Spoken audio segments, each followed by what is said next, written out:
In this video, we're going to talk about stabilization. So I've got my shot already imported here into After Effects.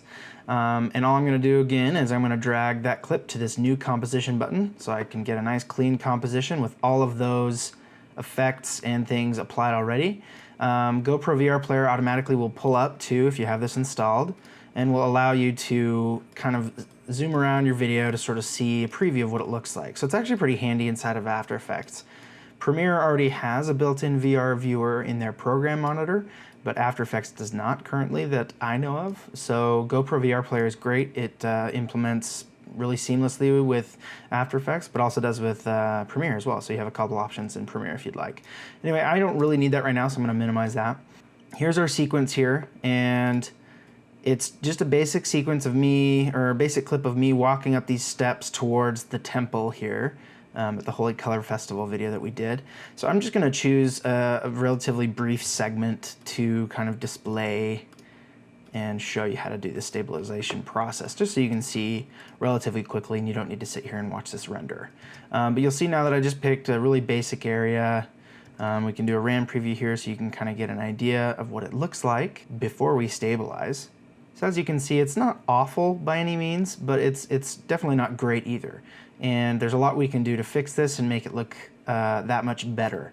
And the cool tools that we're going to be using in this video as well, kind of like pretty much every other post-production video, is we're going to be using Metal's Skybox Studio Pro in this, as well as Mocha Pro version 5.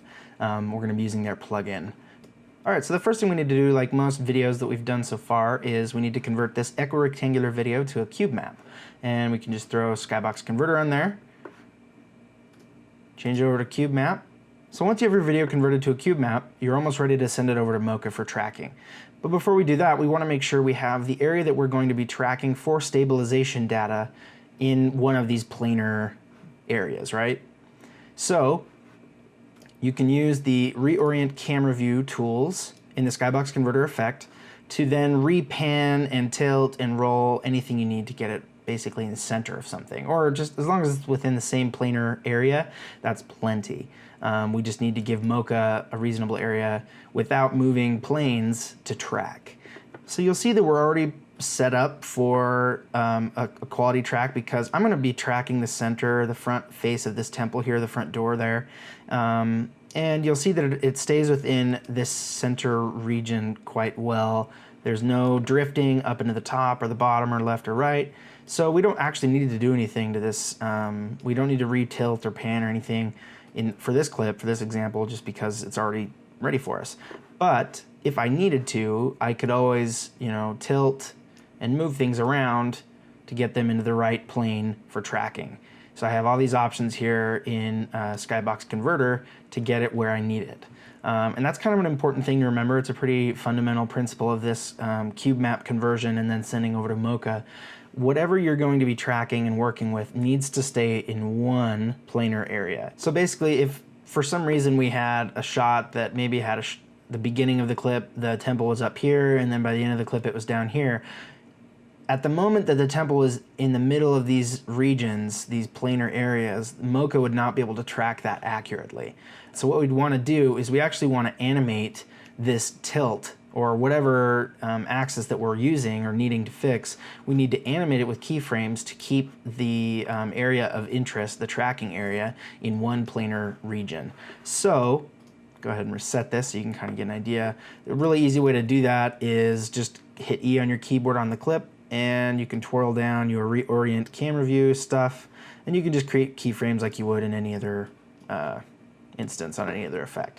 So for instance, we could pull this up here or down or whatever we want, pull it up there, and then you can see how this effect then animates through. But I'm going to go into this in more detail later on a shot that it would actually be applicable to, so we don't really need to go into this much more. But the bottom line is we want to keep whatever we're tracking in one planar area throughout the entire duration of the clip that you're going to be editing. But since we don't need any of this, we'll go ahead and reset all this stuff, erase our keyframes, we'll keep it the way it was, looking good. Now, before we send it over to Mocha, by adding the effect, we need to pre-comp this layer. And when you pre-comp, like we've done before in other effects, we want to make sure we're moving all attributes into the new composition so we don't have any of our effects and plugins messing with each other. So I'll just call this cube, or name it whatever makes sense to you, and drag on Mocha Pro. There we go. There's our fancy button. Make sure everything looks good. Go ahead and click the button, and we're ready to go. So this is our shot, reading directly from After Effects like we said before, so make sure your comp resolution is set to full in After Effects, or else you won't be reading all the pixels that you could be in Mocha. And basically you can just track like you would in any other Mocha instance. So I'm just gonna go ahead and draw my X-spline here. I'm gonna avoid any other planes just to be positive that I'm getting a solid track. Like so. You can kind of zoom in to inspect this. I've got this little rope here. That probably wouldn't do much, but I've got plenty of information up here, so I'm good. I don't need to worry about it. I'm not going to track the lamps because there's going to be some parallax going on there. And honestly, with stabilizing, it's not that big of a deal. You'll still probably get pretty good information to stabilize off of, but I like to be safe. Anyway, so that looks good to me. Doesn't need to be perfect again. So we can go ahead and pull back out here just a little bit just to sort of get an idea of how our track's doing. And we'll go ahead and track. We'll come down to this tab here. And sorry, before we move forward, I do want to rename my layer to keep everything organized. I like to check everything just to get all the information that I could potentially need to use. For the most part, tracking in 360, I'm probably only going to need everything up to rotation. I probably won't even need scale because we're never really scaling in and out on 360 video during stabilization stuff. We mostly just use the translation values and the rotation values, but scale is required if you track rotation. So if I turn on rotation, it automatically turns that on. Don't worry about it. We can always erase stuff later. And just for the heck of it, I like to kind of track everything just to make sure I'm getting really, really solid stuff. Mocha will also come down here and give you a recommended minimum percentage of pixels used. And what that's referring to is all the pixels inside of this area. Whoops. Accidentally scrolled forward there. All the pixels inside of this area, Mocha's saying you have to match at least this amount of percentage of pixels inside the area to be considered an accurate track. So you can turn this down if you feel like that's not important, but usually I would absolutely leave it at whatever Mocha automatically recommends based on the size and the placement of your X-spline there. You can also pump it up if you want, just to be that much extra safer. But just so you're aware, and probably goes without saying, the higher the amount of minimum percentage of pixels used you choose, the longer your track will take. So lower, the shorter. So you kind of have to choose your balance on if you want quality over speed. But anyway, 90% is great. We'll just stick with that. And we'll make sure we're at the beginning of our comp here by clicking that button or just kind of looking here. And I'm going to hit the track forwards button and let Mocha do its magic. And during a Mocha track, if you ever find like something is messing up or if it's kind of going ski-wampus or anything, you can always hit this stop button here while it's tracking even to kind of push in and move things around if you want and adjust. Like if this were to somehow bleed over to there, which it hardly ever does because Mocha's awesome, you can go ahead and edit that while it's tracking just to make sure that your track is good. So you can adjust points and continue the track by just clicking that button again. And it won't lose anything prior. It actually will keyframe in between whatever the points you changed at this point from this point and kind of slowly make the adjustment there throughout this layer. But all your tracking data is safe and sound, and it's good. So anyway, we can go back now, kind of pull out again. I'm going to turn on this surface tool here to sort of get an idea of how my track's doing. I'm going to adjust this so it looks a little bit more accurate to the front of the temple. Okay, looking good. So then I can kind of scrub through here and see that my track looks pretty good. It's kind of getting some interesting perspective stuff going on there. Luckily, I won't need my perspective, but it's there nonetheless. You can hit play as well and kind of see real time how it's looking, how it's tracking. It looks like it's tracked on pretty solidly. In fact, it's very, very solid. No drift or anything, which is great. Yeah, so our tracking data looks great. So once you've verified that, we can go ahead and turn these off there. You have your tracking data and you're ready to go. So what we need to do is pull this tracking information, all these tracking points and data from Mocha over back to After Effects. So there's a couple ways you can do that. First, of course, save your project there. You can come down here, make sure again that you're at the beginning of your timeline, your layer, and make sure your layer is selected, of course. and come down and click this Export Tracking Data button. So first off, there's a format option here, and you have a ton of different options in the drop-down menu. But all we need is transform data since we're doing basic stabilization. So I'm going to click that, make sure we're on After Effects transform data, position, scale, and rotation. And you'll notice that it makes a .txt file. So you can either copy all that information to your clipboard right now and then just close out of Mocha and paste it onto a null object in After Effects right away, or you can save it if you'd like to have just that spare copy on your hard drive. I prefer this option. I'm probably weird. I know a lot of people do copy to clipboard, that's fine. But just for the sake of this tutorial, I'm going to show you how to do it the way that I do it. So I'm going to click Save right here, and it's going to offer me a place to save, and it'll tell me the name. It'll just pull the name of the layer from there. So I'm just going to name it Front Door Track 2, whatever makes sense to you. And then you can save again and close out of Mocha with the little red X there. And I'm just going to come into my Finder here and pull up the Front Door Track. And you'll notice that it's basically just a really long text file with all these numbers in it. So you don't need to worry about reading this or trying to translate over to After Effects. All you got to do is select anywhere in here, Command A and Command C. Just copy all that, the entire text file. And then we can come back into After Effects and create a new null object, and then just paste right on top of the null object. Make sure again we're at the beginning of our comp here, because if you paste out here, you'll notice that your keyframes start at that point, so everything will be delayed by how many ever frames forward you copied it at. So we'll make sure we come back to the beginning and paste there. And you'll notice now that all of our frames look great, we're good to go. So first things first, I'm OCD about it, and I like to hide that because we never need to see it. I'll also rename it just to keep organized as well. And the next thing we can do, since we won't be using scale at all, is we can just go ahead and erase that by clicking the stopwatch there, and that'll remove all of its keyframes, so we don't have to worry about it getting messed up. The next thing I like to do, and I'll explain why later, is I like to separate the dimensions of position. So I have X and Y and my rotation values. The next thing we want to do is we have our cube here, but you'll notice that we have Mocha Pro applied, and what we really want applied to this footage is another skybox converter in order to actually convert these numbers and all this useful tracking information over to skybox. So I'm going to pre-comp just this video layer here, again moving all attributes into the new composition. We'll just call it or for stabilize or something, whatever you'd like. And you'll notice now that we have a nice clean clip with no effects applied, so when we apply another skybox converter, it's not going to mess with anything. Now you'll notice that skybox converter automatically detected cube map and converted it to equirectangular, and that's great, that's what we want. So these reorient camera view tools are what's going to really come in handy for this part. Basically what we're doing is we're going to be converting this X and Y position pixel data to degree data over, and then we're going to be applying it and telling the tilt and the pan to read from these points this information, and basically like any other stabilized to invert those numbers and that movement to create a stabilized shot.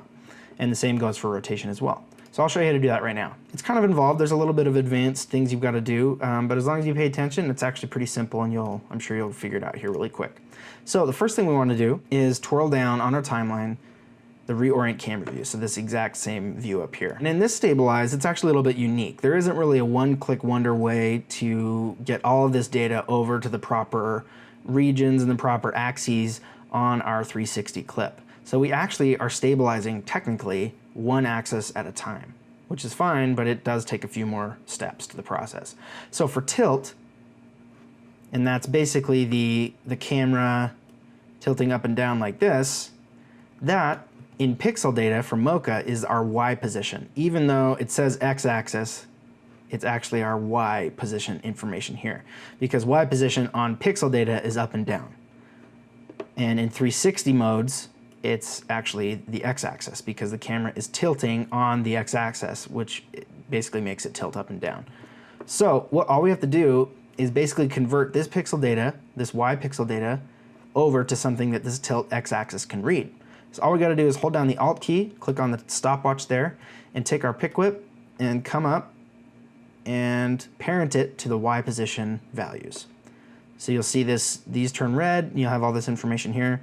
Click in here as well, and then all you need to do is type times, or an asterisk, and then -360 divided by the width of your composition, which in our case is 4096.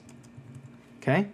And then I also like to add a plus value at the end of this, just in case you need to do any keyframing here, so we don't need to pre-comp again and do more keyframes and such. So it makes it a little bit easier. So again, this is, you pick whip the value that you want to parent it to, and then you do multiply by -360, and then you divide that by the width of your comp, which is 4096.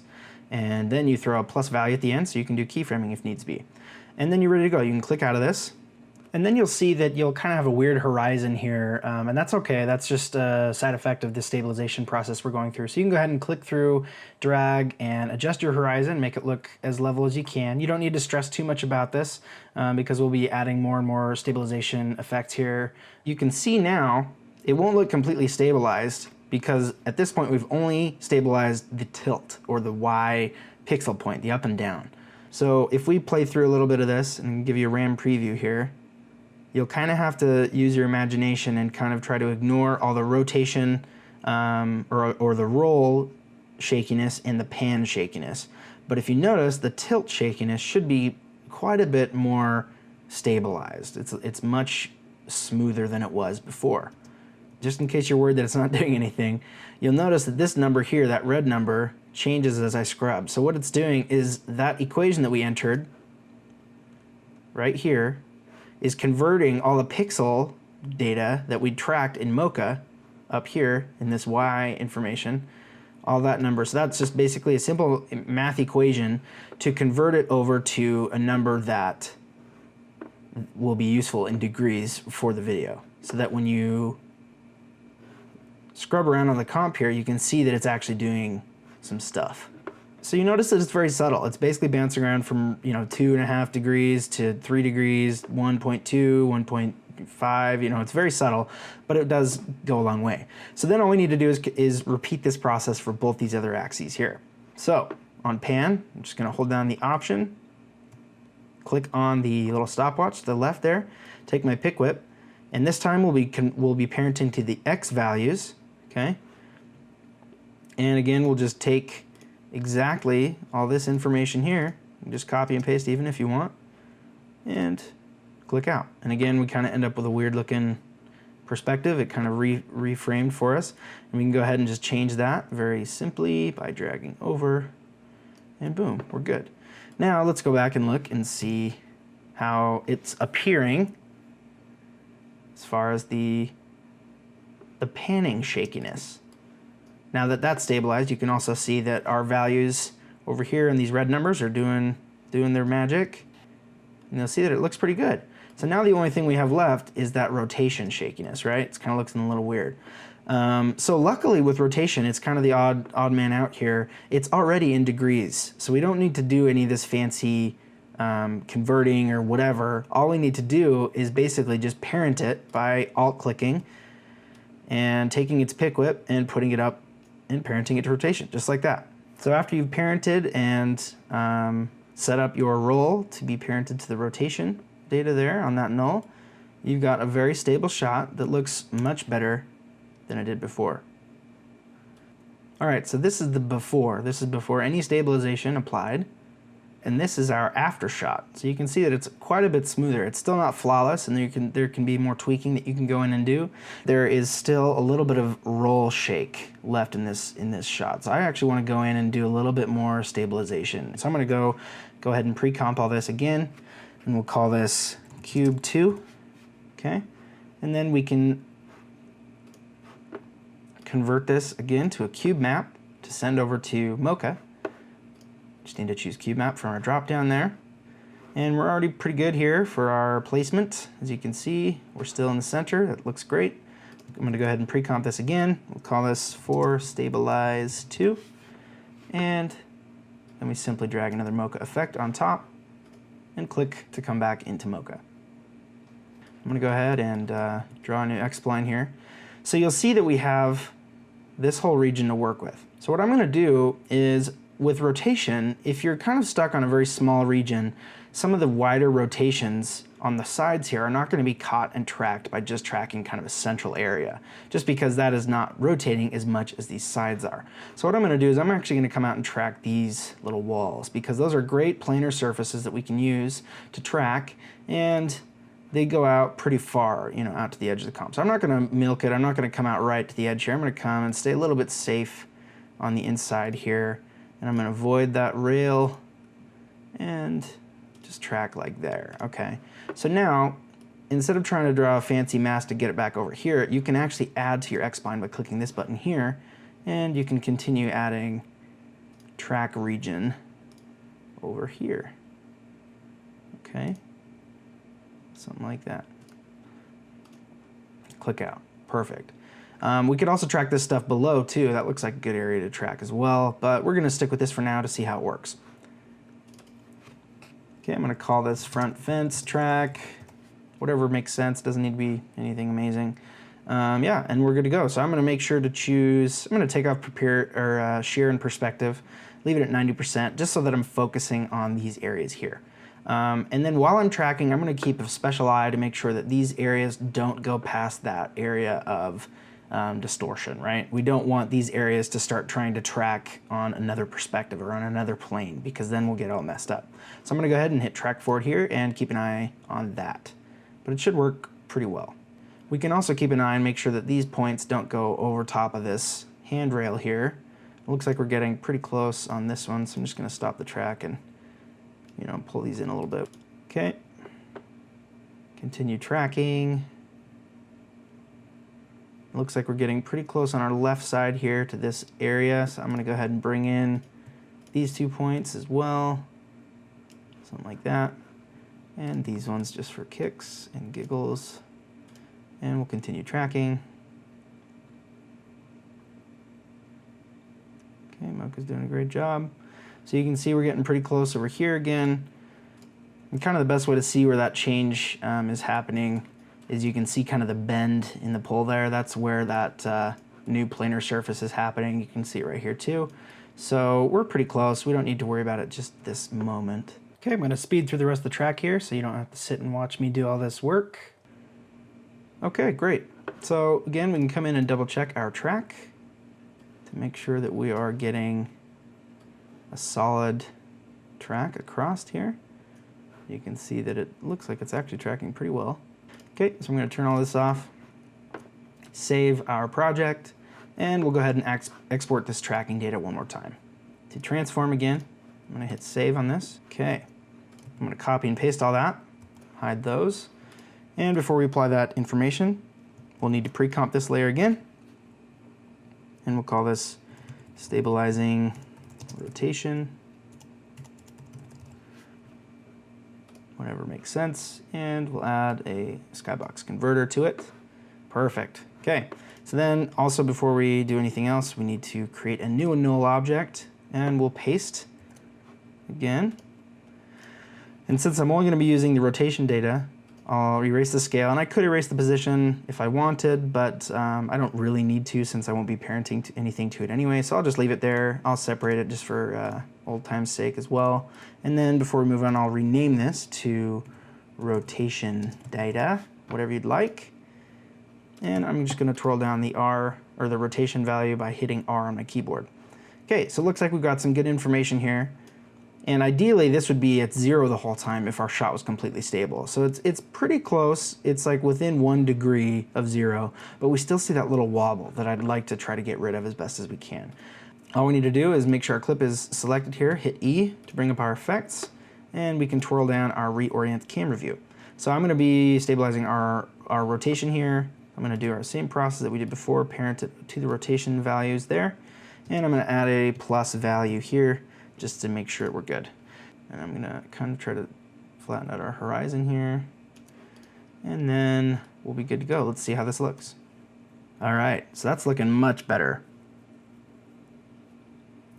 We have an extremely stable shot going up the stairs here. It looks so much better than it did before. All right, this is our before.